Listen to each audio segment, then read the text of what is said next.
Pour développer avec Symfony 7, vous aurez besoin des éléments suivants installés sur votre système. Vous aurez besoin de PHP 8.2 ou supérieur. Symfony nécessite PHP 8.2 ou version ultérieure. Rassurez-vous d'installer PHP sur votre système. Vous pouvez vérifier la version de PHP installée en exécutant la commande PHP-V dans votre terminal. Si vous n'avez pas de PHP installé, ne vous inquiétez pas. Tout au long de cette vidéo, on verra comment installer tous ces éléments. Vous aurez besoin de Composer. Composer est un gestionnaire de dépendances essentiel pour PHP. Vous aurez besoin de Composer pour installer et gérer les dépendances de votre projet Symfony. Vous pouvez télécharger à partir du site officiel de Composer et suivre les instructions d'installation. Vous aurez besoin de la Symfony CLI. Symfony CLI est un outil en ligne de commande qui facilite le développement avec Symfony. Vous pouvez l'installer pour créer de nouveaux projets, pour lancer un serveur web local ou pour exécuter des commandes Symfony et j'en passe. Vous pouvez télécharger à partir du site officiel de Symfony et suivre les instructions d'installation. Vous aurez besoin d'un serveur web. Vous aurez besoin d'un serveur web local pour exécuter votre application Symfony pendant le développement. Apache ou Nginx sont des choix courants. Assurez-vous d'installer et de configurer un serveur web sur votre système. Vous aurez besoin d'un système de gestion de base de données. Symfony est compatible avec divers systèmes de gestion de base de données tels que MySQL, PostgreSQL, SQLite et j'en passe. Assurez-vous d'installer et de configurer le système de gestion de base de données de votre choix. Vous pouvez également installer un outil de gestion de base de données comme phpMyAdmin ou MySQL Workbench pour faciliter l'interaction avec votre base de données. Vous aurez besoin de Git. Git est un système de contrôle de version largement utilisé. Il est essentiel pour suivre l'évolution de votre code, de collaborer avec d'autres développeurs et de gérer différentes versions de votre application Symfony. Vous pouvez télécharger Git à partir du site officiel de Git et suivre les instructions d'installation. Une fois que tous ces éléments sont installés, vous serez prêt à commencer le développement de votre application Symfony. Sans plus tarder, nous allons passer à l'installation de tous ces éléments. Donc déjà ici, ce qu'on va faire, c'est que on va installer le nécessaire. Donc on va commencer par voir comment vous allez faire pour installer l'environnement de développement pour pouvoir développer sur Symfony. Ici, la première des choses qu'on va installer sur Symfony. Donc pour installer la CLI de Symfony, vous allez vous rendre dans symfony.com.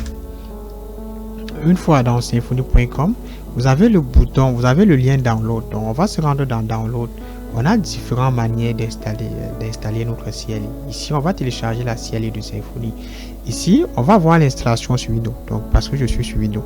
Et si vous êtes sur Linux ou sur Mac, donc vous allez suivre l'installation regarder le processus d'installation de cet élément-là sur Linux ou sur Mac ou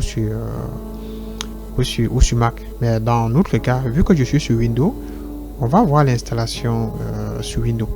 Donc, on ne va que gérer tout ce qui est Windows. Mais pour ceux qui sont sur Mac, vous allez télécharger à partir d'ici. Donc, vous avez les différentes instructions pour télécger. Pour ceux qui sont sur Linux, vous allez utiliser les instructions d'installation sur Linux.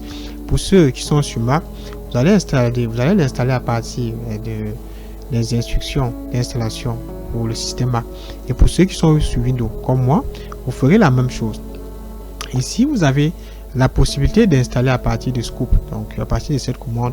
Mais ce qu'on va faire, c'est que on va télécharger le fichier binaire de notre CLI qui reste le plus simple pour pouvoir installer notre CLI. Donc pour télécharger, vous allez cliquer sur AMD64. Donc si vous êtes sur un système 64 bits, on va cliquer là-dessus et puis ça va lancer le téléchargement. Donc ça va télécharger notre fichier de CLI, donc de CLI de Windows. On va patienter que le fichier soit téléchargé. Le fichier pèse à moins 5 mégabits. Donc jusqu'ici, on a notre fichier qui a été téléchargé. Maintenant, à ce niveau, vous pouvez constater que ici, on a un fichier compressé. Donc on a ce fichier qui est un fichier compressé. Ce qu'on va faire, c'est que on va déplacer cela dans un emplacement de notre système pour pouvoir l'exécuter, parce que à ce niveau il n'est pas encore exécutable. Donc vous allez déjà l'ouvrir. vous allez l'ouvrir. En l'ouvrant, on se rend compte que dans ce répertoire, on a un fichier symfony.exe, on a un fichier redmi.md et tout le reste. Donc, ce qui nous intéresse, c'est le fichier symfony.exe. Maintenant, à ce niveau, on va se rendre au niveau de notre système. Je vous conseille généralement le disque C, c'est-à-dire votre disque système. Une fois à l'intérieur, on va créer un dossier. On va appeler Symfony. Dans ce répertoire Symfony, on va glisser notre fichier symfony.exe. Jusqu'ici, c'est bon. Ici, on a déjà installé. Donc, on vient comme ça d'installer notre CLI Symfony. Et comme actuellement, c'est un fichier exécutable en ligne de commande, donc ça ne s'installe pas comme généralement quand on installe des programmes. Donc, on va devoir exécuter ce programme en ligne de commande. Si je me rends quelque part dans mon répertoire, c'est-à-dire au niveau de mon dossier, si j'essaie d'exécuter ce programme à partir de la commande Symfony, on aura probablement une erreur. Symfony n'est pas reconnu en tant que commande. Donc ici, on a Symfony n'est pas reconnu en tant que commande interne. Donc, on va faire en sorte de pouvoir exécuter cette commande dans notre système. Et pour le faire, vous allez copier l'emplacement de votre fichier Symfony.exe, c'est-à-dire vous allez copier l'emplacement. Dans mon cas, je suis chez Symfony, c'est Symfony. Donc, vous allez copier cet emplacement. On va se rendre au niveau des variables d'environnement. On va se rendre dans variable d'environnement, et pour s'y rendre, vous pouvez vous rendre dans votre système au niveau de ce PC. À ce niveau, vous allez aller dans propriétés. Une fois dans propriétés, on peut se rendre dans paramètres système avancé. Une fois dans paramètres système avancé, vous allez vous rendre dans variable d'environnement. Une fois dans environnement d'environnement, vous allez vous rendre dans variable d'environnement système. Vous allez chercher PAF. À ce niveau, vous allez sélectionner PAF. Vous allez aller dans modifier. Une fois à ce niveau, vous allez coller. Vous allez aller dans nouveau. Ensuite, vous allez coller l'emplacement de votre fichier Symfony, c'est-à-dire C Symfony. Ensuite, vous allez ajouter. Une fois cela fait, vous allez cliquer sur OK et venir OK. Je crois que jusqu'à ce niveau, c'est bon. Jusqu'ici, on peut déjà exploiter notre commande Symfony partout dans notre système. Donc, on peut déjà tester cela en essayant d'ouvrir de nouveau notre invité de commande. Donc, vous pouvez toujours tester à partir de CMD, c'est-à-dire l'invité de commande qui est intégré dans Windows. Si je tente de nouveau d'exécuter la commande Symfony, on aura maintenant la version de notre Symfony, vu qu'il est déjà au niveau du PAF de notre système. Donc, si vous avez déjà la possibilité d'exécuter la commande Symfony, ça suppose que vous venez d'installer la CLI de Symfony dans votre système. Ceci, c'est pour les utilisateurs de Windows. Mais pour ceux qui sont sur Mac, vous allez suivre les instructions décrites par la documentation pour installer votre CLI de Symfony. Donc jusqu'ici, on venait d'installer la CLI. Donc on venait d'installer la CLI de Symfony. On avait dit ceci, que pour développer sur Symfony, on avait aussi besoin de Git. Donc Git, l'installation de Git reste assez simple. Il suffit de télécharger le fichier d'installation de Git et ensuite aller dans suivant et puis vous aurez Git dans votre système. Donc pour entrer en position de Git, vous allez vous rendre à ce niveau-ci. Donc vous allez taper Git au niveau du moteur de recherche. Vous allez vous rendre au niveau du premier lien qui est git-sm.com. Vous allez cliquer sur download. Une fois dans download, vous avez les différentes versions. Donc vous allez télécharger en fonction de la version de votre système. Donc pour ceux qui sont sur Mac, vous allez télécharger la version dédiée à Mac. Sur Windows, bref, pour ceux qui sont sur Windows, vous pouvez directement télécharger à partir de ce lien. Mais pour ceux qui sont sur Linux, vous allez télécharger Git.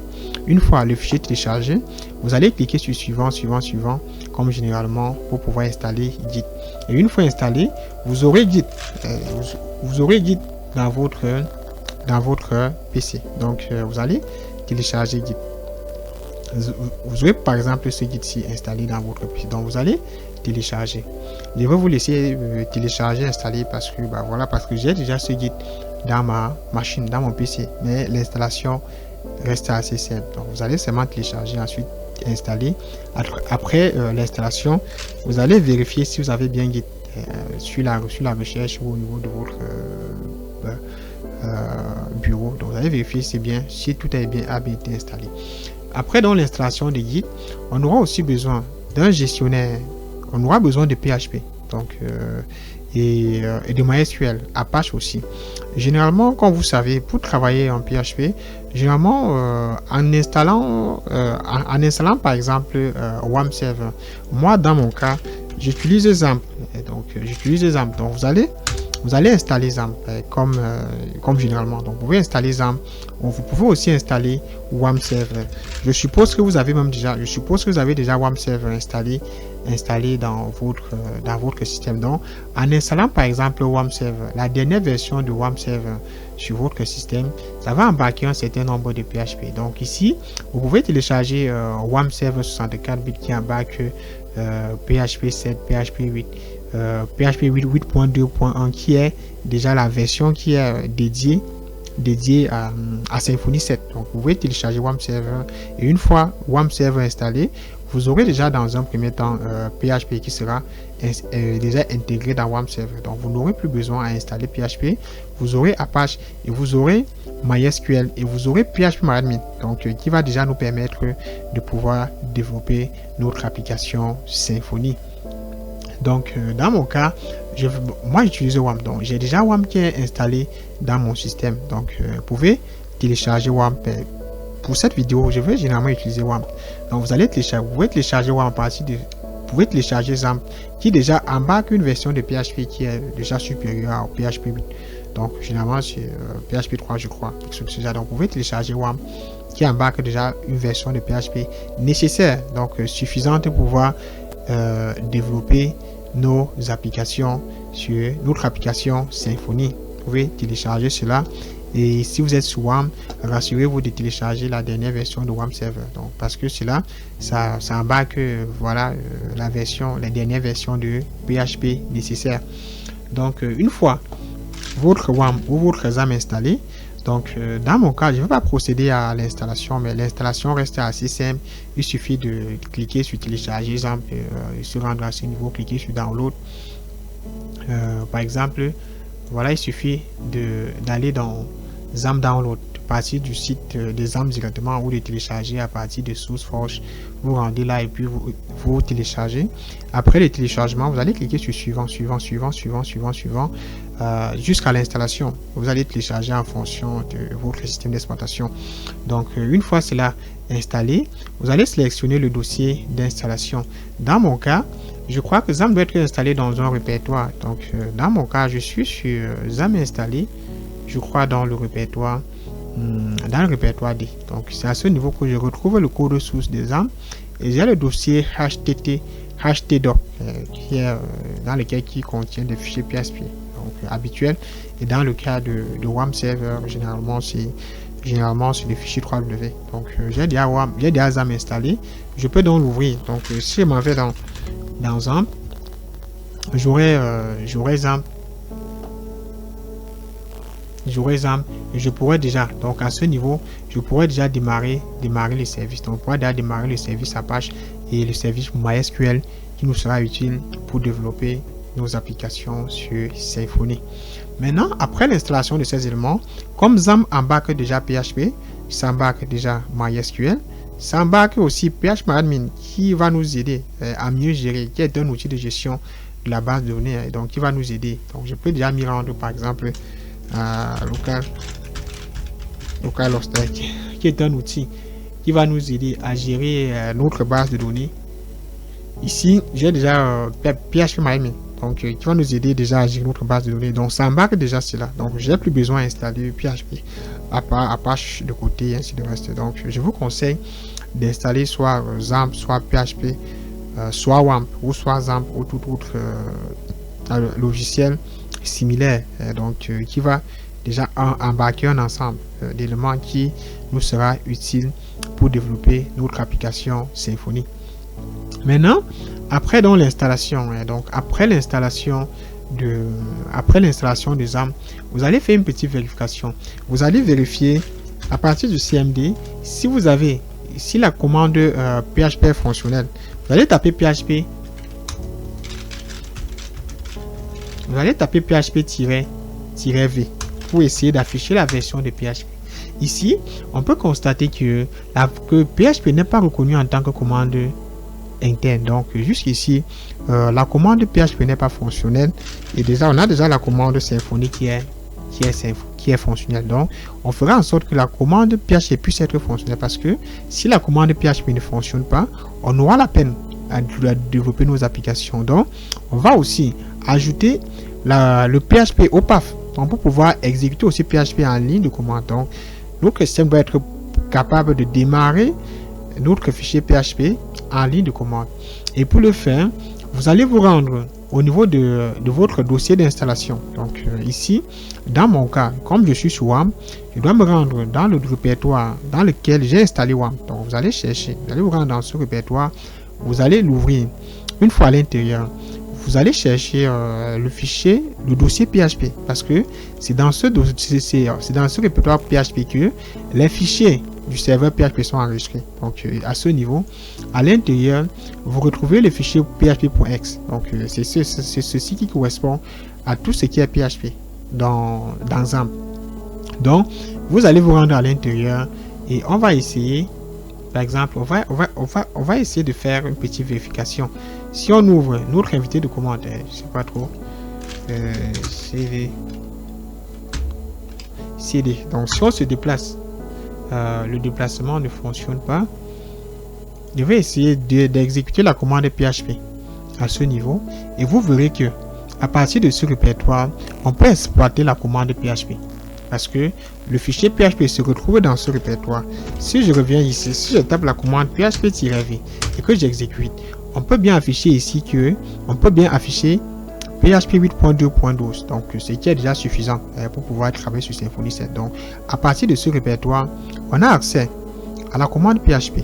Maintenant, on fera en sorte d'avoir accès à cette commande PHP dans tout emplacement de notre système. Donc peu importe l'emplacement de notre système. Et pour que cela soit possible, il faut tout simplement ajouter ce répertoire à notre PAF, au PAF de notre système. Je rappelle que ceci ne concerne que les utilisateurs de Windows. Pour ceux qui sont sur Linux ou sur Mac, ils vont exécuter cette commande s'ils ont des erreurs. Sinon pas, c'est pas reconnu en tant que commande interne, ils vont trouver un moyen pour pouvoir exécuter cette commande là. Donc on va de nouveau. La première des choses, c'est que vous allez copier l'emplacement de votre PHP, donc de votre répertoire PHP qui est embarqué avec WAMP. Donc pour cela, vous rendez dans le répertoire dans lequel vous avez installé votre WAMP, vous cherchez le répertoire PHP, vous entrez à l'intérieur et vous copiez le lien. Ensuite, vous vous rendez au niveau d'ici, vous allez dans propriétés, système avancé. À l'intérieur, vous vous rendez dans variable d'environnement. Une fois vous vous rendez au niveau de variable système, vous allez chercher PAF. Une fois à l'intérieur, vous allez ajouter, et une fois ici, vous allez coller l'emplacement de votre fichier de votre PHP. Une fois cela fait, vous allez cliquer sur OK. Je crois qu'à ce niveau, on peut déjà exploiter notre commande PHP. On va de nouveau démarrer notre CMD et puis on va tester. Une fois à l'intérieur, on va taper PHP-V. Là maintenant, vous pouvez constater que à partir d'ici, on peut déjà exécuter notre PHP. Donc en ligne de commande, peu importe l'emplacement de notre invité de commande. Donc jusqu'ici, on a déjà tous les éléments nécessaires pour ce qui est de WAMP server, PHP, MySQL. Donc tout cela, on a déjà tous ces éléments qui sont installés. Maintenant, le dernier élément à être installé. Je rappelle que pour ceci, vous pouvez aussi l'utiliser WAMP, mais donc si vous avez déjà WAMP dans votre système, c'est pas grave, vous devez l'exploiter. Maintenant, la dernière chose à être installée, ça reste Composer. Donc vous allez installer Composer. Vous allez aller dans Google, vous allez taper Composer, vous allez vous rendre dans Get Composer. La première des choses, c'est que si vous avez déjà Composer, donc vous n'êtes pas obligé, si vous avez déjà Composer, un peu comme moi, vous allez taper Composer si vous avez déjà Composer, là c'est bien. Là, dans mon cas, j'ai déjà Composer dans mon système. Moi, j'ai plus aucune raison d'installer. Donc, vous allez l'installer tout simplement en vous rendant dans Get Composer, dans getcomposer.org. Donc, en tapant Composer, vous allez vous retrouver dans cette page et vous allez cliquer sur le premier lien de Composer. Ça va ouvrir cette page-ci. À l'intérieur, vous allez vous rendre dans Download pour pouvoir télécharger Composer, la version Composer de votre système.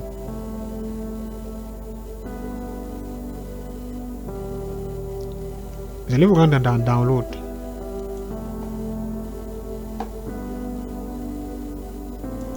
Donc, en cliquant sur Download, vous allez vous diriger vers cette page-là. Donc, dans cette page, vous avez les différentes instructions d'installation de Composer.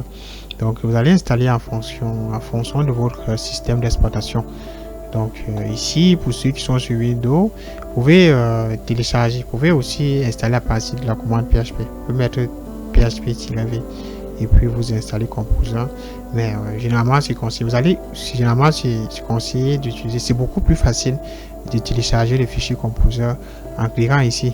Donc ici, en cliquant sur ce lien, vous allez démarrer. Donc vous allez télécharger le fichier d'installation de Composer et une fois téléchargé, vous allez cliquer sur exécuter. Donc vous allez seulement l'exécuter, ensuite cliquer sur suivant et Composer sera installé.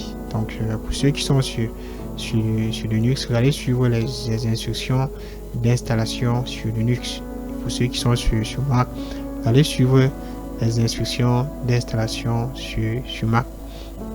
Donc si vous avez déjà tous ces éléments installés, si vous avez déjà tous les éléments installés ici, jusqu'ici, vous avez déjà tous ces éléments installés, vous êtes déjà capable de pouvoir développer sur Symfony. Donc votre système est déjà compatible avec le développement de Symfony. Donc vous allez faire des petites vérifications en commençant par la commande Composer. Si votre commande Composer est fonctionnelle, ça suppose que déjà que le cas de Composer fonctionne. Si la commande PHP-V affiche une version de PHP supérieure à la version 8.2, ça suppose que vous êtes déjà sur côté PHP, vous êtes déjà suffisant. C'est déjà suffisant pour pouvoir gérer, pouvoir télécharger et développer sur Symfony 7. Maintenant, vous avez aussi la commande Symfony.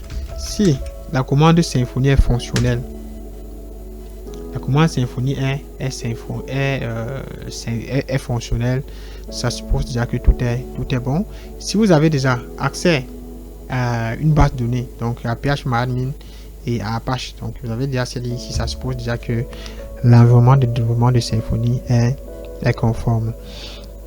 Donc jusqu'ici, je vais arrêter avec la vidéo. J'espère que tout le monde a pu installer le nécessaire pour pouvoir développer sur Symfony.